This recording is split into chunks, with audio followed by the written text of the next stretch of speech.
नमस्कार देवियों सज्जनों, वेलकम टू जन की बात। एमसीडी इलेक्शंस 2017 में हमारे साथ इस लाइव ब्रॉडकास्ट में जुड़ने के लिए बहुत बहुत धन्यवाद। मेरे साथ क्या प्रशांत मेरे रिपोर्टर और मैं प्रदीप भंडारी यहाँ पे। आज हम लोग एक डीटीसी बस में हैं। हम लोग ट्रैवल कर रहे हैं from new station to across Delhi और हम जानने की कोशिश करेंगे एमसीडी इलेक्शन 2017 के अंदर बस में जहाँ क्रॉस दिल्ली से नागरिक आते हैं क्या मुद्दे हैं और इस बार हवा किस तरफ बह रही है।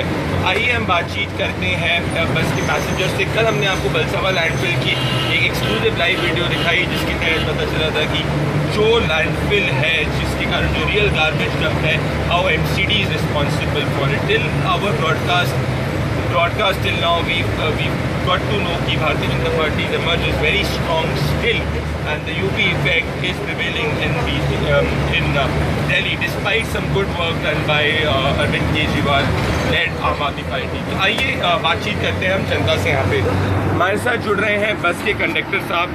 सर आप हमें बताइए एमसीडी इलेक्शन 2017 के अंदर पहली बात तो आप बस के कंडक्टर यहाँ पे बसों की सुविधा और कैसे बेहतर हो सकती है और कैसे आप चाहते हैं कि इसमें इम्प्रूवमेंट आए। सर बसों की संख्या बढ़ाई जाए, कम से कम थोड़ा ऊँची बात बसों की संख्या बढ़ाई जाए। 55,000 से पेड़े को करके कम से कम 7,000 बसों की रिक्रूटमेंट है अभी दिल्ली।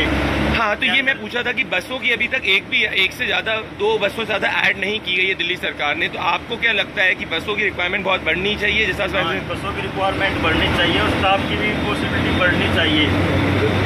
और बसों की अगर संख्या बढ़ जाएगी जी, अगर बसों की संख्या बढ़ जाएगी तो बसों में भीड़ भाड़ नहीं होगी, यात्री आराम से सफ़र कर सकेंगे और जेब कतरे वगैरह हैं उनका भी जो है डर नहीं रहेगा। अच्छा, बसों की जो संख्या है कितने से आप लोग और चाहते हैं कि और कितनी बसें बढ़ें? सर बसों की संख्या भी पेड़ी में DTCT में 5500 बसों की संख्या है जी। अभी 2000 बसों की हाल में ही रिक्रूटमेंट है। अच्छा, 2000 अभी हाल में ही चाहिए।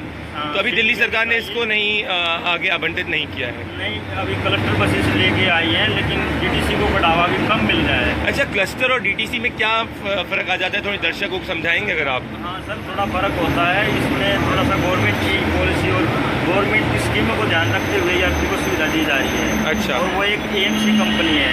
अच्छा, AMC कंपनी है तो यात्रियों की उस पर विश्वसनीयता कम रहती है। अच्छा, और थोड़ा सा उसको बेहतर तरीके से सुविधा नहीं दे पाते। तो आपको लगता है कि DTC को ज़्यादा बढ़ावा देना चाहिए कंपेयर टू क्लस्टर? गवर्नमेंट की एम्प्लॉयर कंपनी है, इसको अगर बढ़ावा मिले तो यात्रियों को फायदा होता है और सरकारी राजस्व में इसका पैसा ज़्यादा आएगा तो देश विकास की तरफ एजेंडा ज़्यादा बढ़ेगा। अच्छा, मुझे बताइए अभी आप इतने यात्रियों से बातचीत करते होंगे, पूरे बस में ट्रैवल करते हैं, क्या लग रहे हैं आपको मुख्य एमसीडी चुनाव 2017 के अंदर मुद्दे किस तरफ हवा बह रही है? क्या सर ऐसा है, लहर तो है सर मोदी की जी। विकास के एजेंडे की हम बात करें जी तो विकास के नाम में बाधा सूचक न हो, तो इसलिए बीजेपी की लहर को हमें 4 चांद लगाने चाहिए जिससे कि देश और सिटी देश और फिर से सब कुछ सारे विकास प्रगति की। अच्छा, 2015 में सबने अरविंद केजरीवाल जी को इतनी बहुमत से वोट किया। अभी हम लोग जनरली पा रहे हैं कि जनता का थोड़ा बहुत आक्रोश क्यों है उनके अगेंस्ट? सर ऐसी बात नहीं है, आप अपनी जगह सब हैं वो तो काम करते हैं लेकिन काम का लिटरेसी होती है अपनी काम करने की तीव्रता होती है। तो कोई धीमी गति से काम करता है, कोई तेज गति से काम करता है, तो काम करने की रफ्तार होनी चाहिए। विकास का एजेंडा तभी होगा उसकी हम रफ्तार को हम समझ पाएंगे। चलिए, मेन मुद्दा हमारा ये है विकास की तरफ बीजेपी को ज़्यादा सपोर्ट करने से देश को। और जनरली यही बसों के अंदर भी जनता बातचीत करते हैं, यही जनता अवेयरनेस है, सबको पता है और सबको दिखाई देने का विकास के एजेंडे में सबको ही बनना चाहिए। बिल्कुल, मैं सर से बातचीत करने की कोशिश करूंगा। सर एक बहुत पढ़े लिखे युवक हैं, हमारे बस में जुड़ रहे हैं। सर इस बार एमसीडी चुनाव 2017 के अंदर क्या अहम मुद्दे हैं जो आपको आप बताना चाहते हैं? आपके क्या मुद्दे हैं और बसों की सुविधा और कैसे बेहतर हो सकती है? हमारा बिजली पानी की व्यवस्था जो एक अच्छी तरीके से हो। सर पर दिल्ली सरकार ने बोला गया था कि फ्री पानी 20,000 लीटर दिया जाएगा। ठीक है, फ्री का चीज़ उससे देखा जाए तो ठीक नहीं है, उससे देश जो है और नीचे जाएगा जी। क्वालिटी अच्छी दे, व्यवस्था अच्छी करे, पैसा ले, कोई दिक्कत नहीं। तो अभी इस बार एमसीडी चुनाव 2017 के अंदर हवा किस तरफ की बह रही है? क्या लगता है आपको, हवा किस तरफ बह रही है? तो मोदी जी योगी। हाँ। अच्छा, और अभी महिला मार्शलों की तैनाती, और आप जब ट्रैवल करते हैं तो क्या और भी मार्शलों की तैनाती होनी चाहिए होनी चाहिए और उसकी व्यवस्था अच्छी होनी चाहिए, क्योंकि बहुत सारे अभी भी इतना नहीं है, एक नाम का है खाली, बस देखा नहीं जैसे। चलिए अब हमारे साथ एक युवक जुड़े हैं यहाँ पे, he is a young man out there. Sir आप एक युवा हैं, आपकी आप रियल दिल्ली के वोटर रिप्रेजेंट करते हैं कोर।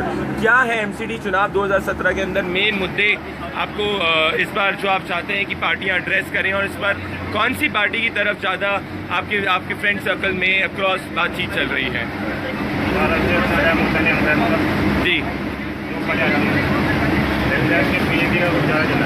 बीजेपी का ज़्यादा लग रहा है। अच्छा, अरविंद केजरीवाल जी ने जो वादे किए थे, आप बस में ट्रैवल करते हैं, बस की सुविधा कैसे और बेहतर हो सकती है? बसें बढ़ेंगी यदि कुछ हो सकता है। क्या कह रहे हैं? बसें बढ़ेंगी तो बसें बढ़नी चाहिए, जो आपने एक बहुत अहम बात बताई। चलिए एक बार हम पीछे भी जाने की कोशिश करेंगे। एक सेकंड सर, यहाँ पे सर एक अखबार पढ़ रहे हैं, सर से बातचीत करेंगे एमसीडी चुनाव।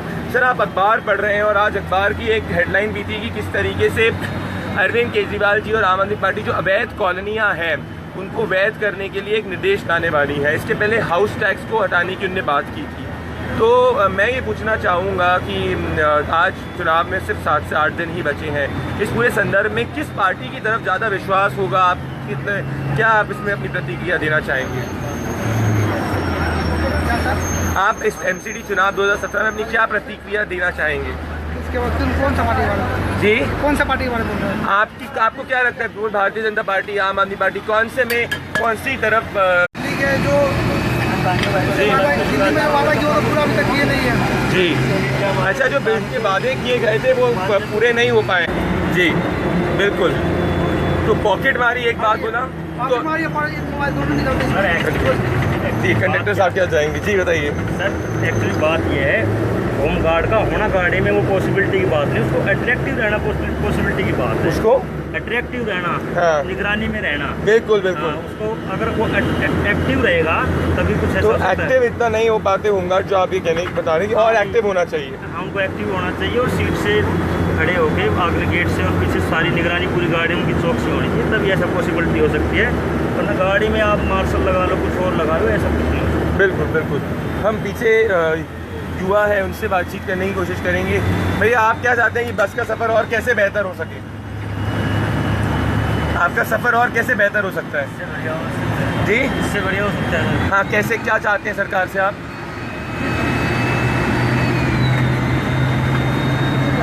बोलो बोलो भैया, आपको कुछ कहना चाहेंगे? आप कुछ कहना चाहेंगे? मैं सब बात कहूँ जी, तब भी तो बिहार से भी दिल्ली में आते हैं बस में, तो क्या आपको लगता है कि सुविधा बस की कैसे बेहतर हो सकती है? ट्रैफिक नियम का सब पालन करें, सब सही हो। जी हमारे बाहर के युवक हैं। आप भी बाहर से आए? आप दिल्ली के हैं? नहीं, बाहर से आए। सही भी बाहर से हमारे युवक हैं, इन्हें एकदम चुनाव के बारे में नहीं पता चलेगा। तो ladies and gentleman, I think we given you good decent coverage and what are the main issues that we've got, the main principal issues। एक बार हम आगे चलते हैं और मैडम से, महिलाओं से भी बातचीत करने की कोशिश करेंगे जन की बात पे। हम यहाँ पे एक मैडम है, इनसे बात करते हैं। मैडम आप लाइव हैं न्यूज़ चैनल पे, आपसे मैं पूछना चाहूँगा कि बसों में महिला सुरक्षा के प्रति और क्या किया जा सकता है? ये किया जाता है, बस सही काम से सुरक्षा होनी चाहिए, जी। सीट मिलनी चाहिए, जी, कोई भीड़ भड़का ना हो, छेड़छाड़ ना होनी चाहिए। तो अभी भी कई छेड़छाड़ के मामले बाहर आते हैं? बहुत आते हैं बसों में, अभी भी बहुत आते हैं। जी, लड़कियों का निकलना मुश्किल हो जाता है। तो क्या होम पुलिस वाले हमेशा बस में नहीं रहते? बस में कहाँ पुलिस वाले रहते हैं? हाँ नहीं।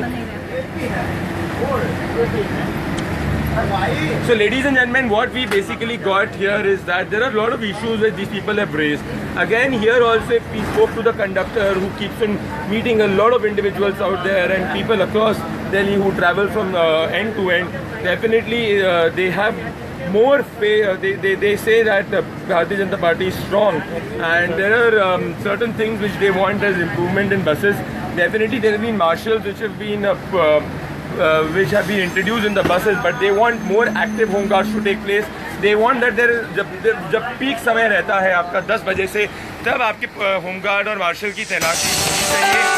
और ये बहुत ज़रूरी है कि rather then in the second half, first half में तैनाती हो, विच इज़ सो दैट महिलाओं के साथ छेड़छाड़ के जो घटनाएं हैं वो कम हो सके। यहाँ पे जो पिक पॉकेटिंग होती है वो काफ़ी ज़्यादा होती है फर्स्ट हाफ में, और जब रश ज़्यादा होता है तो इसकी घटनाओं को भी प्रिवेंट करने की ज़रूरत है। इसलिए marshal should be there in the peak hours active which is needed, and another thing is that the buses have not been introduced, so it is necessary that more DTC buses is introduced. That's what the people here are telling me, rather than the cluster buses, because DTC buses के is first of all a government entity, इससे ज़्यादा सरकार के की कोष में पैसा जाएगा, और ये इससे ज़्यादा जनता के वेलफेयर में पैसा और जो बस में ट्रैवल कर रहे हैं जो गरीब जनता है उनके वेलफेयर के लिए पैसा खर्च किया जा सकता है। So rather than going towards the cluster route, it is better to go towards the route of a DTC bus.